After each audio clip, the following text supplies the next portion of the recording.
Hello दोस्तों, नमस्ते, जय माता दी। मैं अपने चैनल सोनम मोदी लोकगीत और नेहा लोकगीत दोनों पे आप लोग का स्वागत करती हूँ। एक छोटा सा कारवा नाच गीत मतलब चुटकुला नाच गीत है, बहुत प्यारा चुटकुला नाच गीत है, तो आप लोग सुनिएगा और कमेंट बॉक्स में ज़रूर बताइएगा कि हमारा गीत आपको कैसा लगा। अगर अच्छा लगा हमारे चैनल को लाइक, सब्सक्राइब, शेयर और कमेंट जरूर करिएगा।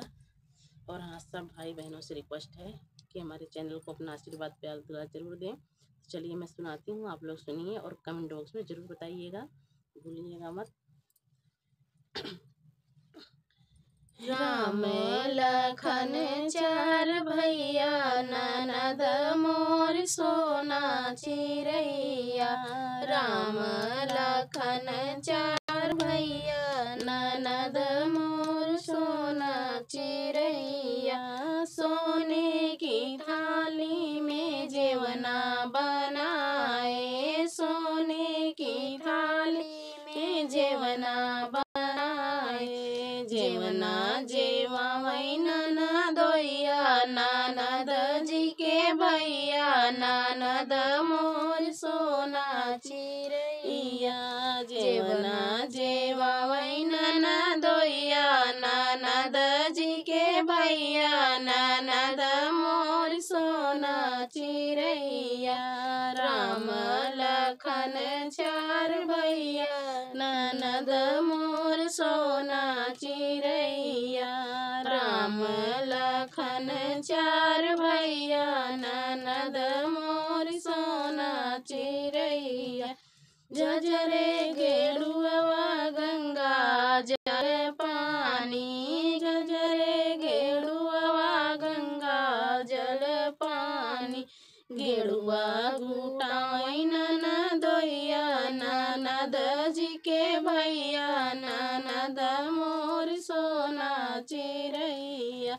जेवना जेवा मैनना दोइया ननद जी के भैया ननद मोर सोना चिरैया।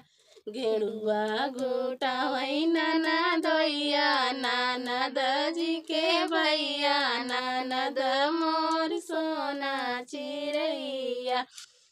राम लखन चार भैया ननद मोर सोना चिरैया। राम लखन चार भैया ननद मोर सोना चिरैया। लौंगा इलायची का बीरा जोराए, लाची लवंग रस बीरा जोराए। बिरवा कुचवै नना दोइया ननद जी के भैया ननद मोर सोना चिरैया। बिरवा कुचवै नना दोइया ननद जी के भैया ननद मोर सोना चिरैया।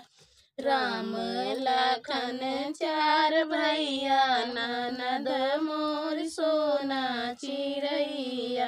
राम लखन चार भैया ननद मोर सोना चिरैया।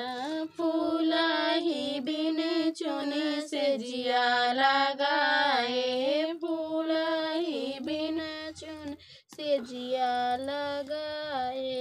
से जिया सुताई नना दोइया ननद जी के भैया ननद जी के भैया ननद मोर सोना चिरैया। से जिया सुताई नना दोइया ननद जी के भैया ननद मोर सोना चिरैया।